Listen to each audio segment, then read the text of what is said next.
Bismillahirrahmanirrahim. Assalamualaikum warahmatullahi wabarakatuh. Halo semuanya, perkenalkan nama saya Nur Naila Husran Juba dari Fakultas Ekonomi dan Bisnis Program Studi Akuntansi.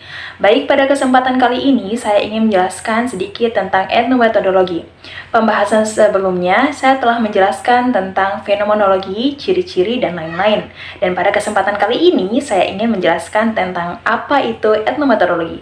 Simak pembahasan berikut ini. Jadi, apa sih etnometodologi? Etnometodologi merupakan salah satu jenis penelitian kualitatif yang sering digunakan oleh para peneliti. Berakar keilmuan dari fenomenologi, etnometodologi ini sangatlah penting dalam studi sosiologi. Etnometodologi merujuk pada materi pokok atau subject matters yang diteliti. Etnometodologi berasal dari 3 kata Yunani, yaitu ethnos, metodas, dan logos. Ethnos artinya orang, metodas artinya metode, dan logos berarti ilmu. Secara harfiah, etnometodologi diartikan sebagai studi atau ilmu tentang metode yang digunakan untuk meneliti bagaimana individu-individu ini menciptakan dan memahami kehidupan mereka, seperti cara mereka menyelesaikan pekerjaan di dalam kehidupan sehari-hari.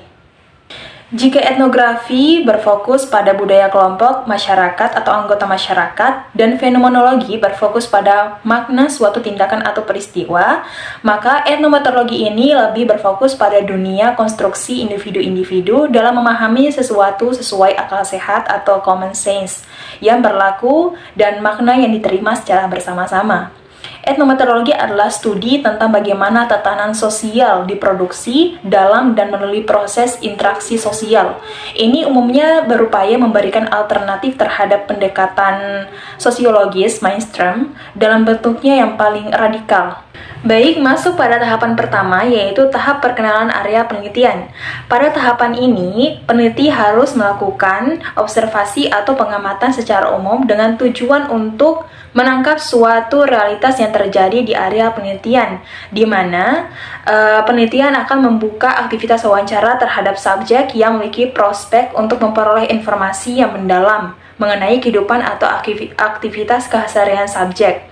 Dan langkah terakhir dalam tahapan ini adalah menetapkan informan dan subjek penelitian.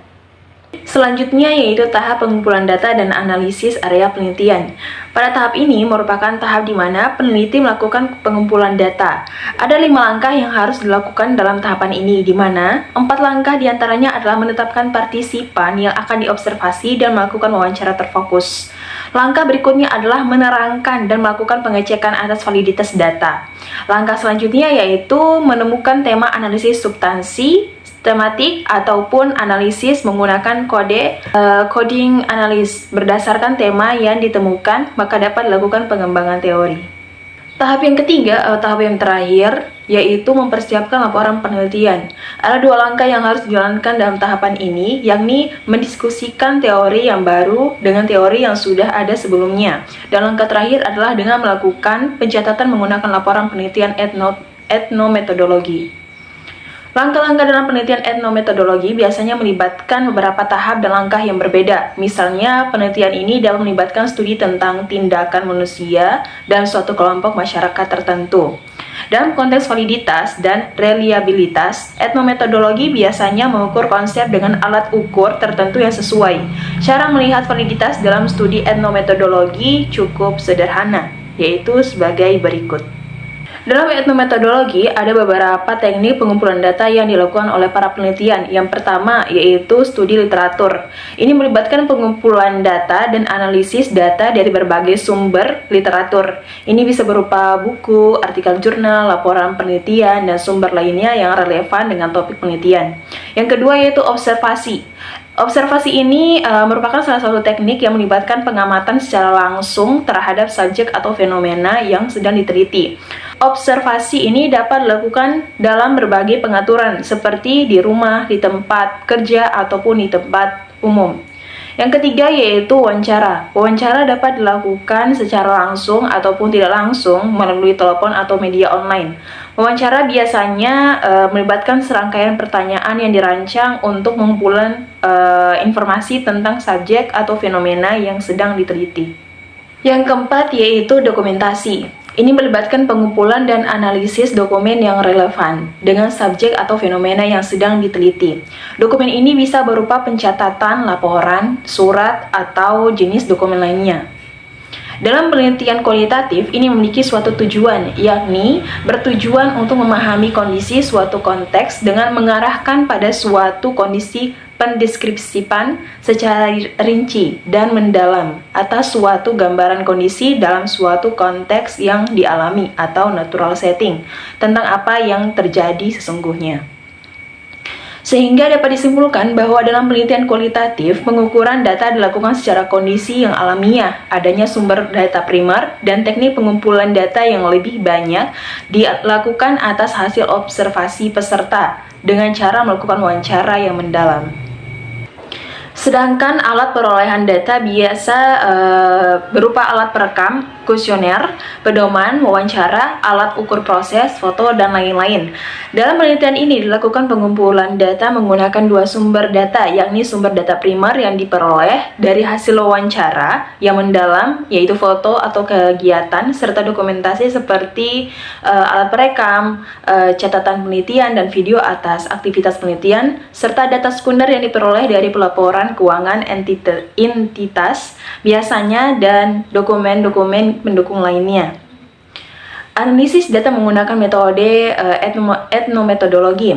Ada 3 tahapan dalam melakukan analisis menggunakan studi etnometodologi ini. Yang pertama yaitu indeksikalitas, yang kedua yaitu refleksitas dan akutabilitas.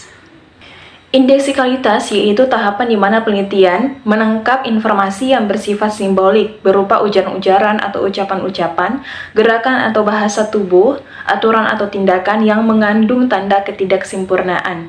Dapat juga diartikan dalam tahapan indeksikalitas ini, peneliti dapat mengungkapkan suatu perkataan yang dimiliki makna tertentu yang biasanya diucapkan oleh subjek penelitian dalam suatu kelompok. Dalam penelitian ini dijelaskan mengenai ungkapan-ungkapan yang memiliki makna tertentu yang erat dengan tahapan indeksikalitas ini.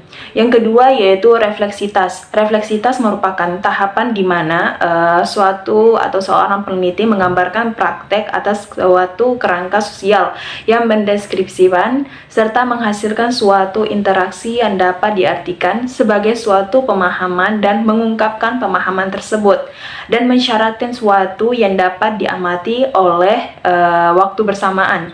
Dalam pemahaman refleksitas ini dapat juga diartikan sebagai sesuatu yang tidak menarik bagi subjek atau esensi yang tidak menarik bagi subjek untuk dibahas atau dibicarakan. Dalam penelitian ini juga mengungkapkan mengenai suatu yang memiliki esensi yang biasanya dikatakan tidak menarik bagi subjek. Penelitian ini membicarakan dalam hal masalah karyawan. Baik teman-teman, itulah tadi sedikit penjelasan dari saya mengenai tentang etnometodologi. Semoga bagi yang mendengar bisa mendapatkan manfaat dari pembahasan etnometodologi. Mohon maaf apabila ada salah kata dan kekurangan kata. Saya Nurnaila Husran Juba, mohon pamit undur diri. Wassalamualaikum warahmatullahi wabarakatuh.